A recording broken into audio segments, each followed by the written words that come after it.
everyone, I'm Liz Hunt. And I'm Chelsea Poppens. And this is the Agency Rocket Show, where my friend Chelsea and I talk about the chaos of running a creative agency.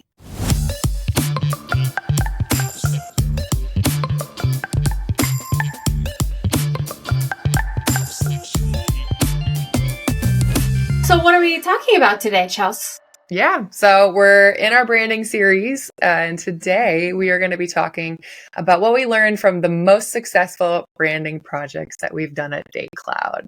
So we're going to talk about some of our projects that we really loved, our clients that we really loved. Maybe we'll talk about some we didn't. I don't know. Not going to name drop. We might. Just kidding. Just a smidge. They're not listening anyway, right? Yeah, probably not. But I think first, there's always a question about what a successful branding project looks like. So I think we need to define what that looks like for us from our experience. And there's a lot of things that can go hand in hand with a successful branding project. And you can look at it from multiple different perspectives of whether you're a freelancer and figuring out what the client's needs are. Did they have a good time? Did you have a good time? Did we all have a good time? Liz, you've been doing this a long time. In your mind and from your experience of 13 plus years at DayCloud, what are the key variables that go hand in hand with a successful branding project? Well, I mean, what you just said kind of summarizes it pretty well, honestly. We all had a good time. Yeah.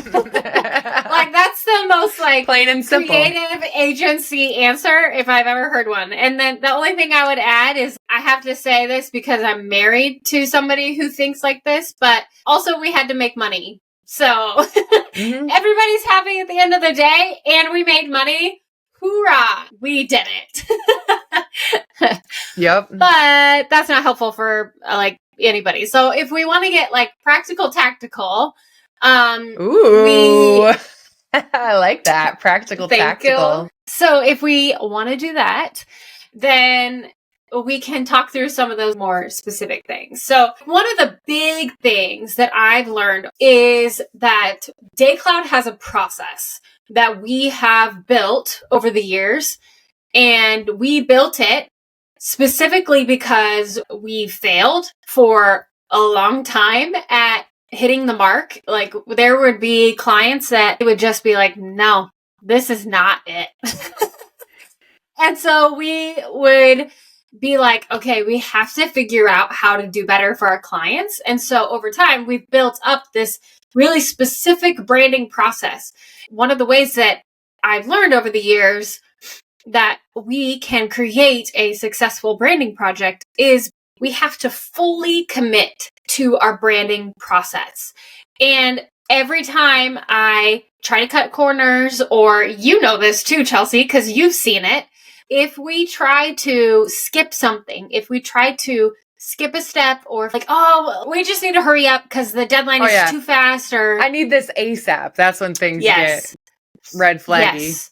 Yes. Or we're trying to save money on our end, or the budget is so small, we can't. That penalizes us. But it bites us in the butt a little bit. Yeah, it penalizes us so bad because then the client ends up not being happy. And so one of the things we've learned is that we have to fully commit to the branding process that we have built over years. And every time we try to cut corners and then the process goes awry, we say to each other, this is what we get for cutting corners. This is what we get. I don't know. Can you think of an example of when we've done that? I feel like there's been... Of when we've cut corners. The generic stuff falls in line of when we start a project before you have an SOW and signed and an initial deposit. I mean, from the project management side, those are things that come. Yeah. Come to mind. My thing is if we don't do a discovery meeting. Oh, I do. There's been times it's been a client with a specific type of budget that doesn't meet the standard requirements for our branding project to create 3 stylescapes.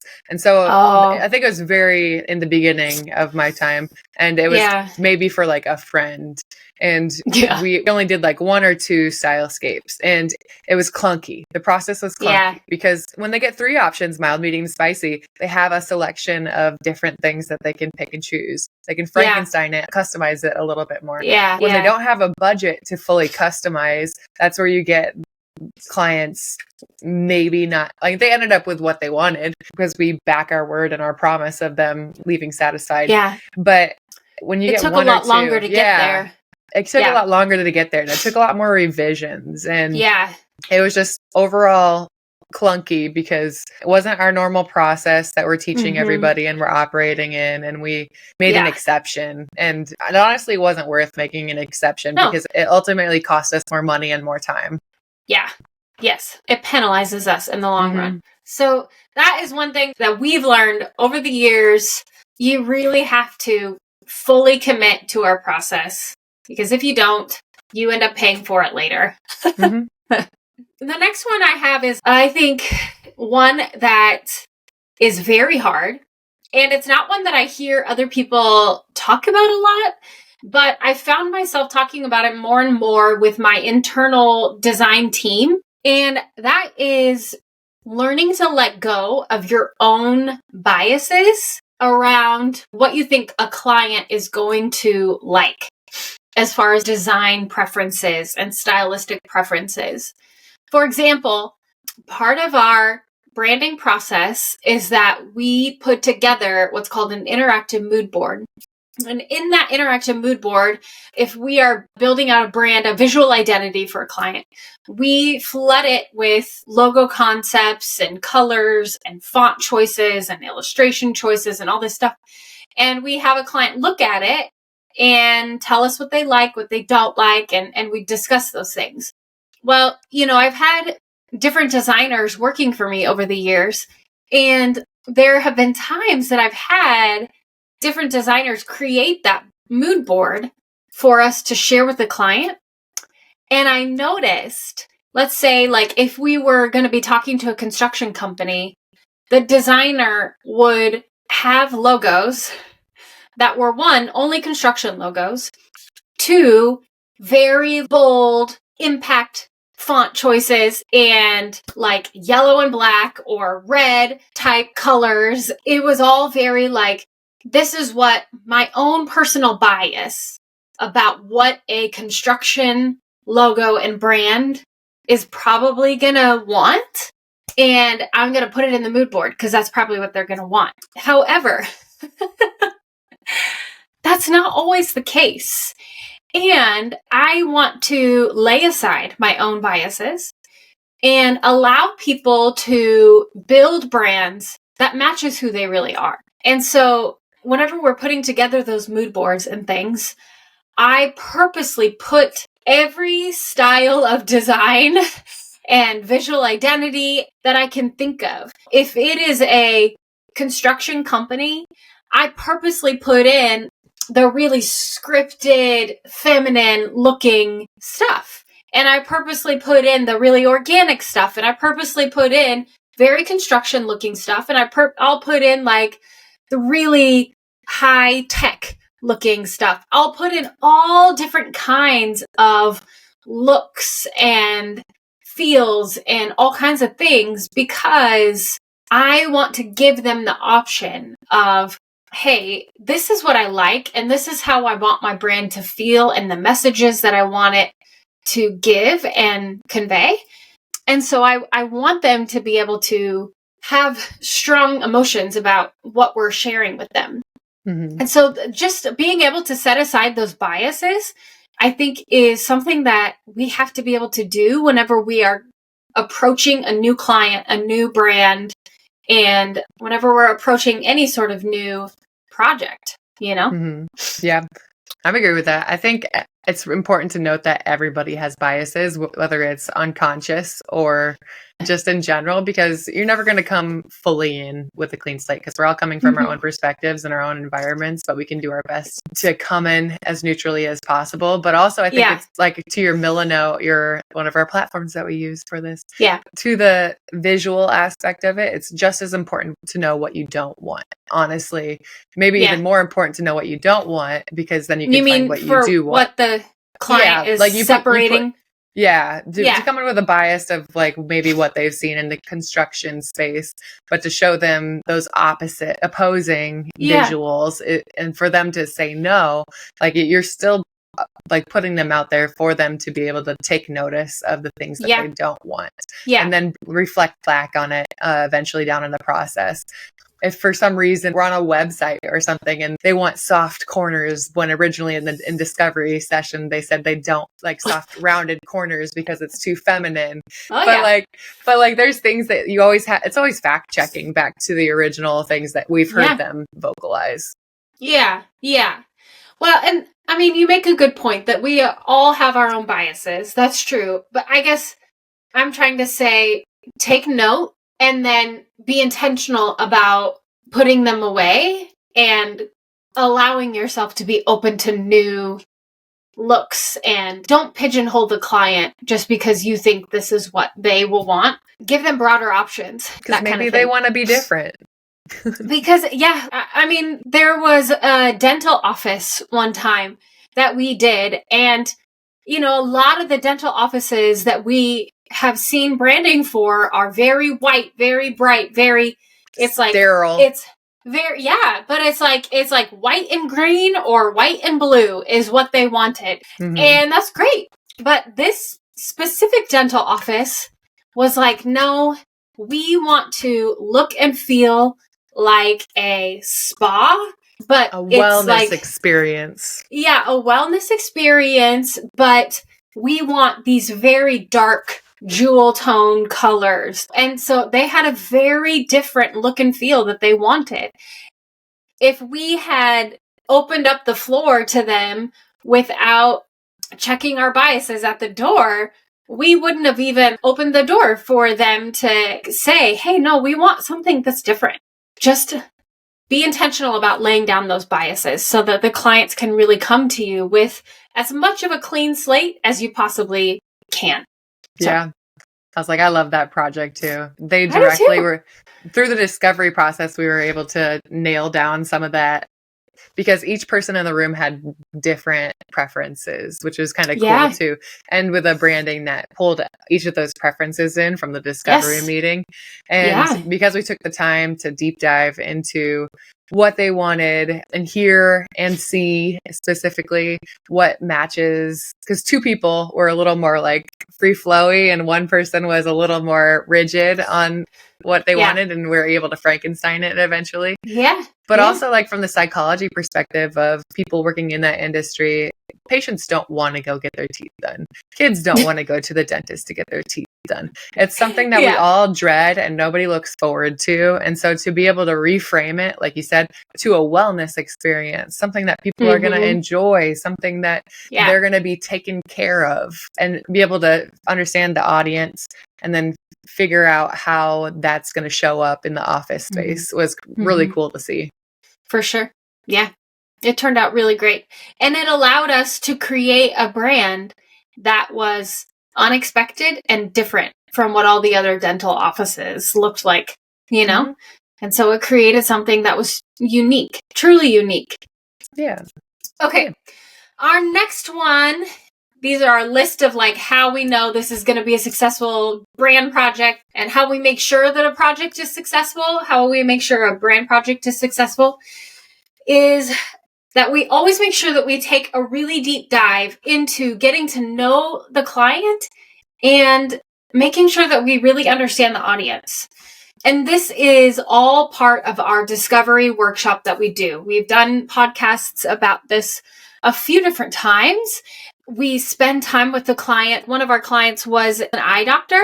And so we actually went and did eye exams at his office. So a couple of people got eye exams, did a couple different things, just so we could have the experience of what it's like to have an eye exam so that we knew that. And then we also did the discovery workshop. And then there are other clients where you go visit their facilities. So like one of our clients is a seed and chemical manufacturer, and we got to go visit and tour their spaces and go see the gigantic facilities that they have. And it was so cool because we got to see like how the sauce is made, you know, and all this stuff. But we also just got to spend the entire day with them while we also had the discovery workshop. And so just spending the time with the clients, even if you have the workshop, but then all the extra time that you get to spend with them, just getting to know them, seeing what they like and what they don't like, and just even their personality. All those things I think are always super helpful. It's such a virtual world, and a lot more people are having meetings online. And when you and I say this all the time, people are nicer in person than they are via email or via Zoom. It's so easy to hide behind your screen and say things that you wouldn't actually say to somebody you've met in person and like had a couple hours to get to know or a couple hours to bond with them. And so honestly, setting it up from that personable perspective is really nice, and also helps the process to be better down the road when you're receiving feedback on design and you're talking through what that next phase is going to look like and how do we proceed. Yeah. A good example of this is we've done brands for several of my friends. And one of my friends was Coach Connie that we got to do a brand for.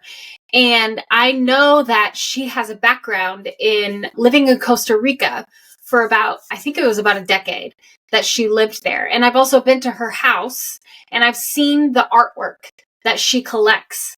And so I know about her that she loves lots of color and lots of bright colors.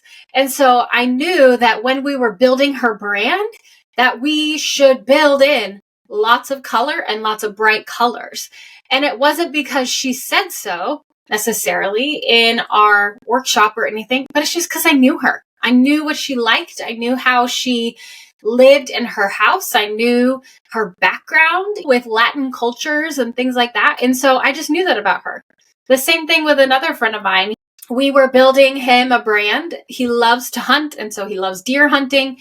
And I also know that he is the type of person that can never stop moving. He cannot sit on the couch and watch TV. It drives his wife crazy.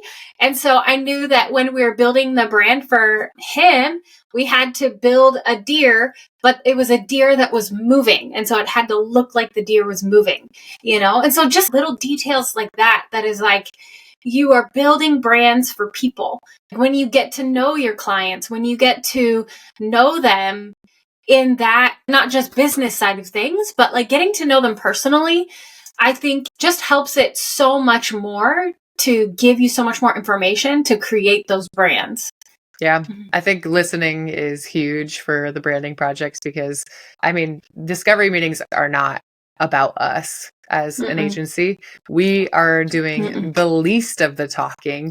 We just ask the questions and drive the conversation, and to be able to listen. And I think like anybody out there, if someone gives you a compliment on something that's a little less noticeable, or you're like, oh, you took notice in me. And so like you said, those little things that you take notice in your friends and the people you know, or even in these discovery meetings with clients that we are just getting to know through that discovery process. That's a couple of hours. And we take notice in these small things that they said and that we're able to incorporate into the brand and then reflect back on them saying that they really feel listened to. Yeah. And they really feel understood. And like, that's not on our list of successful things, but that's what it is though, is taking deep dives and, understanding the client. So you're absolutely right. As long as they feel understood, I think that's a key trait of a successful project. Yeah. And alternatively, it's understanding their audience. This is something that I think we are always getting better at.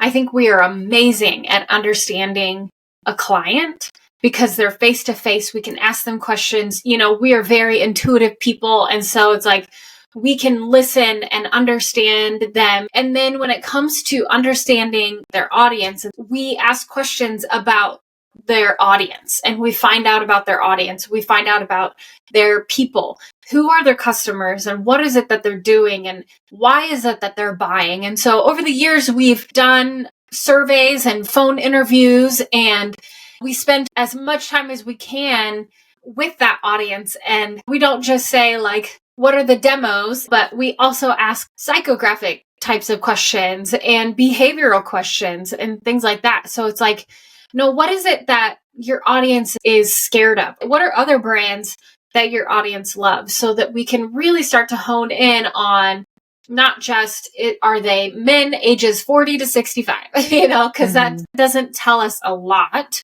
It tells us some, but not a lot. some of the things that we also have to know is like, okay, why are they involved in these specific types of organizations? Do they like to hunt? Do they like to fish? Do they like to golf? Just getting a bigger perspective on that type of audience, I think, is also really helpful for this too. Yeah, because a lot of times you can find people who look for agencies who specialize in specific niches. And for us, we do have kind of a niche, but at the same time, we get a lot of businesses that aren't necessarily within our standard. And so that discovery meeting specifically sets us up well, because then we can understand it from all sides, all avenues of their business.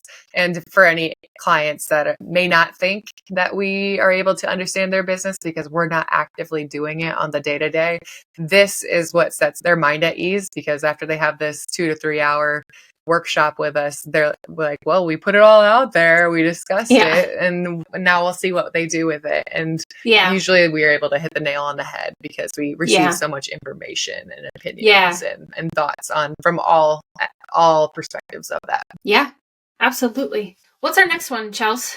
Yeah. So the next one is we keep the client involved, but to a degree. Can you elaborate on that one? Yeah. So one of the things that we really try to make sure that we do is we have specific touch points in our brand process where we check in with the client on, are we going in the right direction?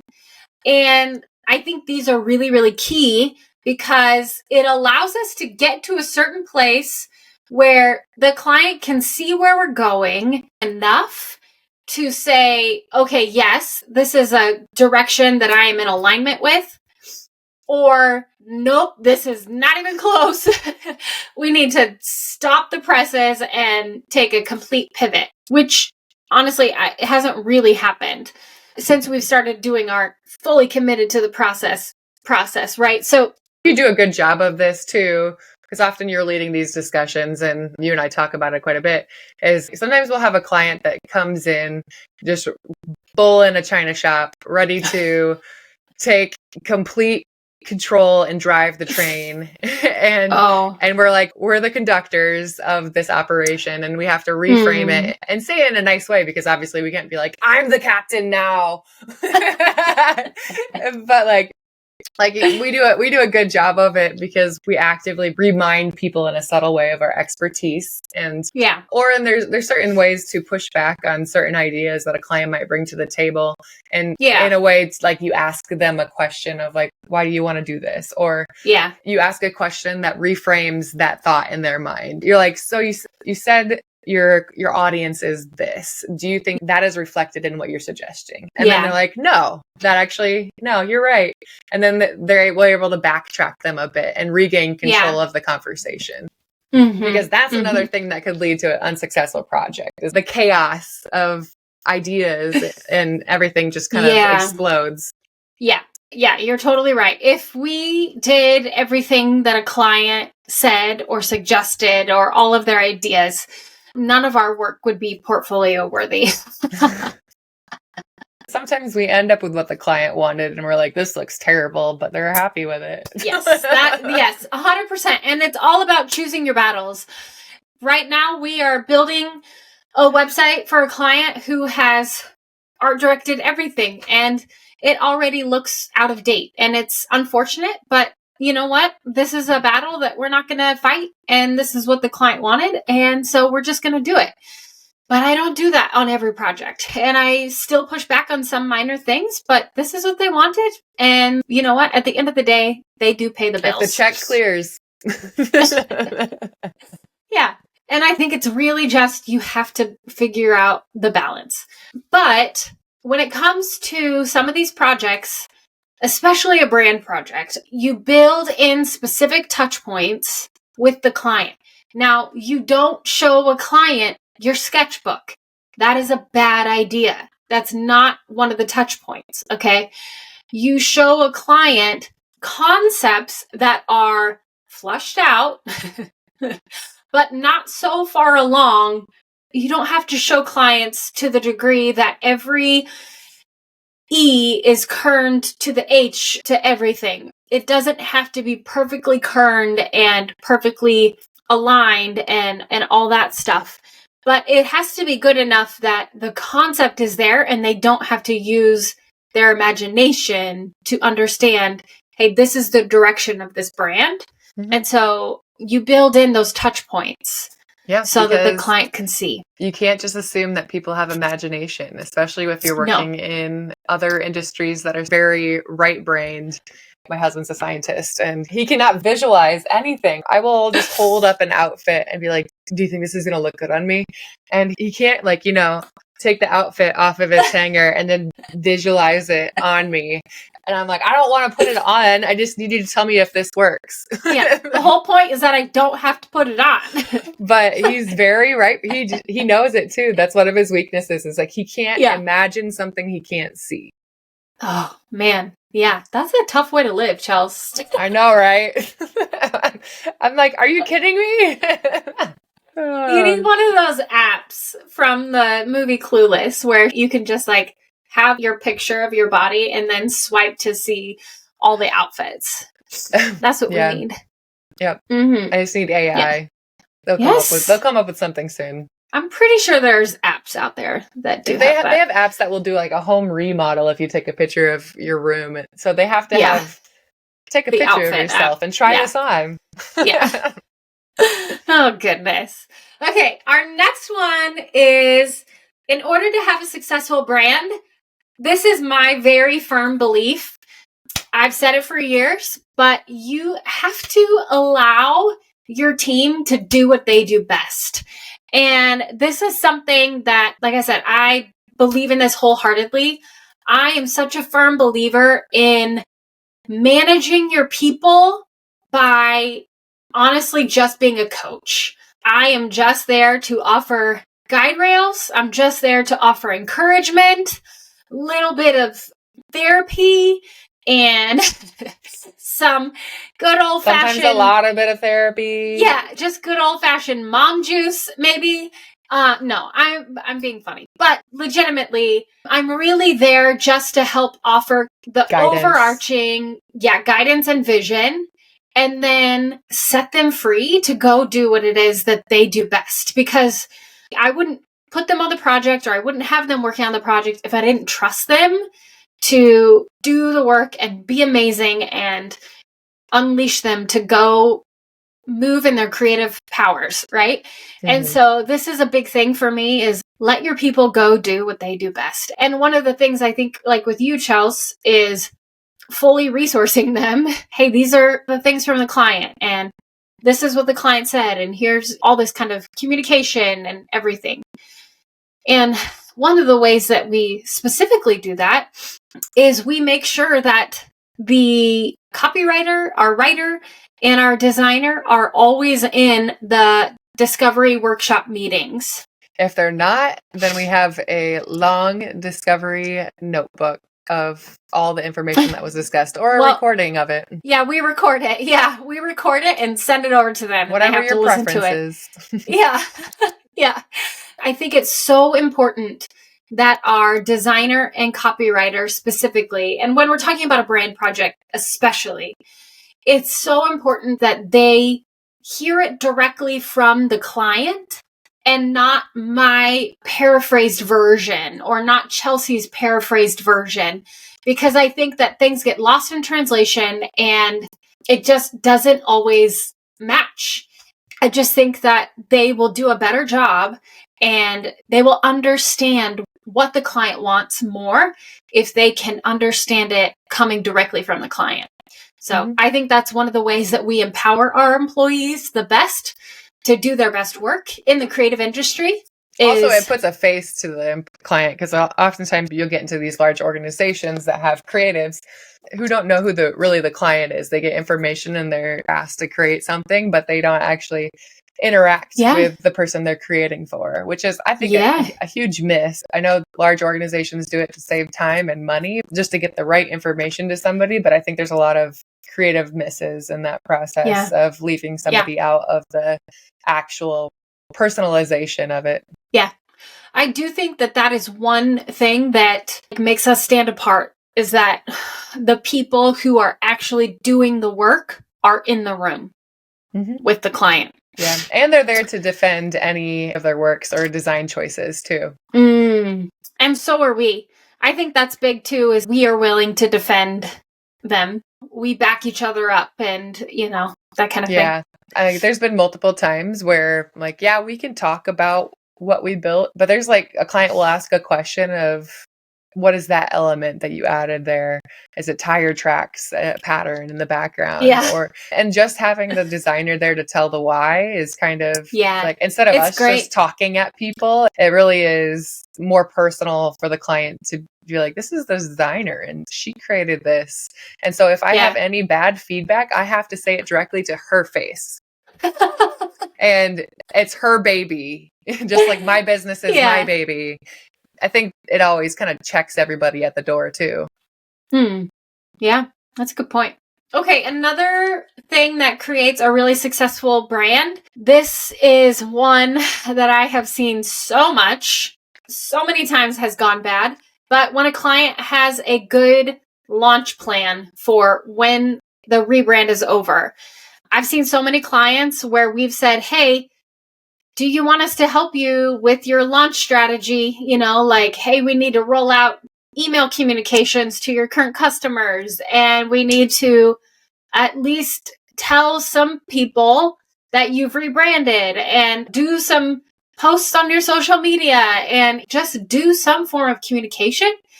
And we've had some clients who were like, no, thanks. We got it. We're just going to switch. And then they will get their customers calling them saying, I'm confused. What's going on? I think I've got spam and it's got your name on it, but blah, blah, blah. I don't reckon this name of the company that you changed it to. Yeah, exactly. And where's your website? It's wrong. And the client will be like, yeah, you guys were right. And I'm like, your Google My Business still connects to a different something because you didn't do it right. Like, yeah, we were freaking right. That's why we told you to have a launch plan. So making sure that your client has some sort of launch strategy, and all it has to be is communicating to their customers, we've rebranded. This is what it is, announcing our new brand. Don't be scared. Our website looks different. Yeah. And that launch plan looks different depending on the size of the organization, because a small business has a lot less hoops to jump through than a large organization that has to communicate internally with all of their employees and tell them about the change, and then get everybody on board, and then pull it together in order to tell the clients. And there's a specific way of teasing it out. And there's like a whole campaign that can be developed around that launch based on the organization.